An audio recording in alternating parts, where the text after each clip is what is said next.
Hi guys, Olivia here, and for today's video, let's do a relationship reading for you kung ano ang intention and current energy ng iyong karelasyon towards you ngayon. So this is for all zodiac signs naman na relationship reading. Kung ikaw ay may karelasyon ngayon, this video might be for you. And sa mga singles naman, even sa mga may ka-situationship, there is a magkahiwalay or separate videos for you guys. So, abangan nyo yon. Check nyo na lang sa ating playlist. Okay?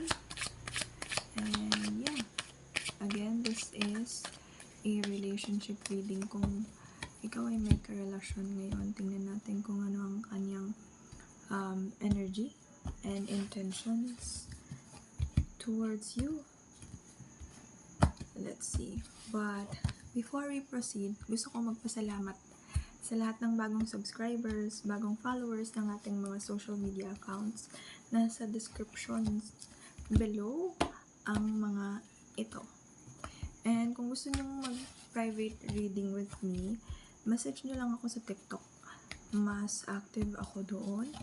And makikita nyo rin doon ang aking live sessions kung saan may mga affordable rates and live reading as well. So, see you there. Let's see. Ano ang energy ng partner mo sa'yo right now? I'm seeing balloons and pink roses. Pwedeng nakatanggap ka ng ganong regalo or makakatanggap ka. For some of you, there is a celebration of love. Pwedeng may special occasion kayo ni partner, ni boyfriend, ni girlfriend. Everybody is welcome here. Wala tayong gender dito. Walang gender ang energy. So, hello! Let's see kung ano ang current energies and intentions. And some practical advices for you guys.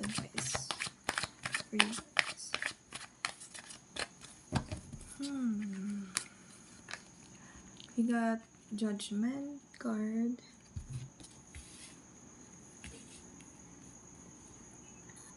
Ayan, sana makita niyo siya sa camera. What else? Energy ng current karelasyon ng ating collective. The Emperor. 3 of Wands.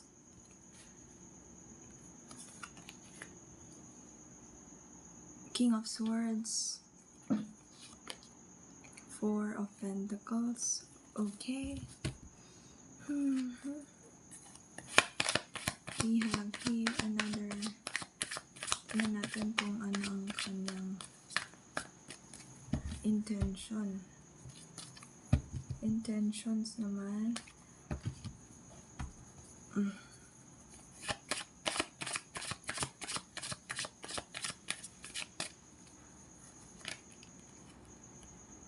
Queen of Wands. The Strength. There is an energy of dominance here. Sobrang ang lakas ng energy na this person of yours is meron siyang very strong energy na he or she, this person, can really show dominance.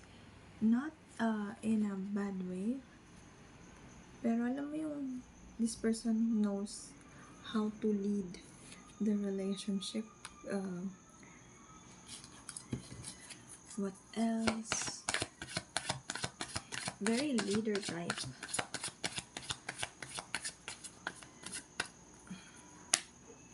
King Queen of Cups, Justice,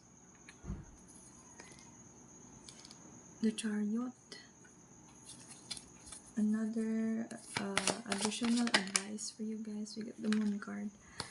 Advice sa relationship na to. Ten of Cups. Uy. Ace of Swords. Queen of Swords. And Five of Wands. Alright. Okay, wait. Let's do this. Again, this is a relationship reading. Kung ikaw ay may karelasyon ngayon, this reading might be helpful para sa'yo. So, una ko nakita sa kanyang current energy and feelings, this person, pinaramdam niya sa'yo na he or she, this person is a person that can really lead the relationship, and very clear ang kanyang gusto towards you. May pagka-possessive din to, and at some point, hindi siya yung tipo ng taong papakitan niya agad-agad yung intentions niya sa gifting, sa pagbigay ng kung ano-ano, ng mga bulaklak. Although, sabi ko kanina, before tayo nag-start, I can see roses. I think nasabi ko pink and balloon. Pero, nung una, nung bago pa lang yung relationship or nasa getting to know stage pa lang kayo, hindi ito yung tipo ng taong show off siya through gifts. Pero this person express their interest sa iyo through actions niya. And this person as well is maybe for some of you, nagsimula ang relationship ninyo LDR, or medyo hindi kayo madalas magkita, hindi kayo madalas mag-bonding in person. But this person is showing his or her their interest through actions, and ang kanya namang intention sa'yo is at some point may pagdududa sa end mo, kasi medyo sa simula naging inconsistent si person. Pwede rin sa una naging tumatak sa utak mo yung pagiging mayabang niya. May nakikita akong image ng like collar.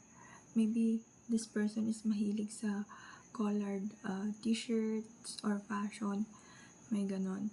And the intention ng person sa iyo naman is to help you gain courage when it comes to relationship. Maybe kung ikaw yung tipo ng taong medyo takot kang